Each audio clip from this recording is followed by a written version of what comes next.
It's probably clear as day to every person in Bermuda what is going on right now in political scene. An election looms, and politicians thrust and parry over the topical issues of the day. And the opposition looks for every opportunity to accentuate the negative and ignore the reality. That's the game of politics. However, these latest comments from the OBA's spokesman for finance, Mr. Richards, have gone one step further and taken a domestic fight internationally. In fact, how a patriot for Bermuda could ever stand in front of an audience and side with the leader of a competitor jurisdiction against his own defies belief. The OBA instead sides with Cayman and wishes for Bermuda to ignore the key organizations like the OECD and initiatives like the EU's Solvency II initiative. And they want the voting public to buy into a flawed model of fostering international business growth, with the hallmark being light or no-touch supervision.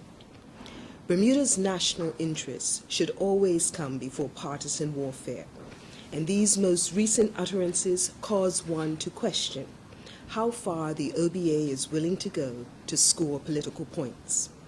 We have to be better than that. The world has changed, yet the opposition seemingly still wish to see policies and strategies tailored to a less complex time, when competition was not as intense and world economies were booming. Now let's deal with reality. I must dispel the myth that Bermuda's independent regulator, the Bermuda Monetary Authority, is adopting the EU's Solvency II directive in Bermuda. Ironically, the opposition is accusing the government and our regulator of doing the very thing that we are actually bending over backwards to avoid. In fact, as has been made clear on more than one occasion, rather than adopt another jurisdiction's rulebook, in this case, the European Union's, we're taking great care to develop a supervisory framework that will work for Bermuda. I have spoken before about the significant efforts that this government has undertaken to establish the appropriate level of credibility for Bermuda internationally.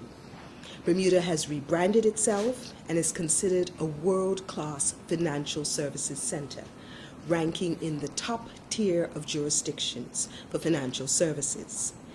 The Bermuda Monetary Authority's view is that adopting a one-size-fits-all approach is simply inappropriate, both for the regulators and the regulated.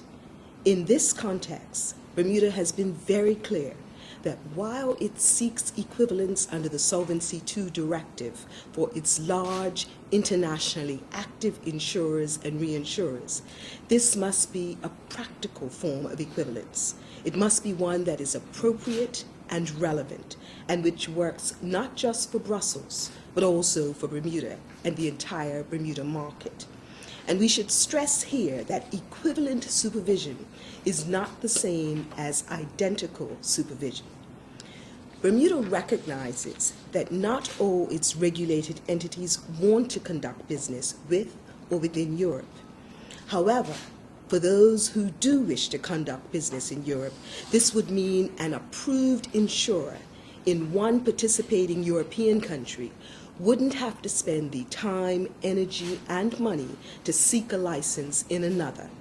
This passport, so to speak, to business would be a huge advantage over any unsanctioned.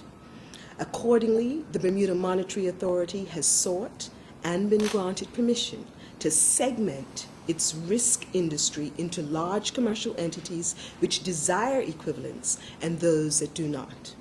Now, in practical terms, this means that most of Bermuda's special purpose or captive insurance company market will be largely unaffected by Solvency II requirements.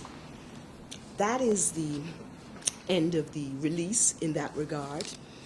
Let me just, as a sort of addendum on another related matter, note that despite the Cayman Premier's somewhat emotive and misplaced comments which I would say are not befitting of a statesman at his level.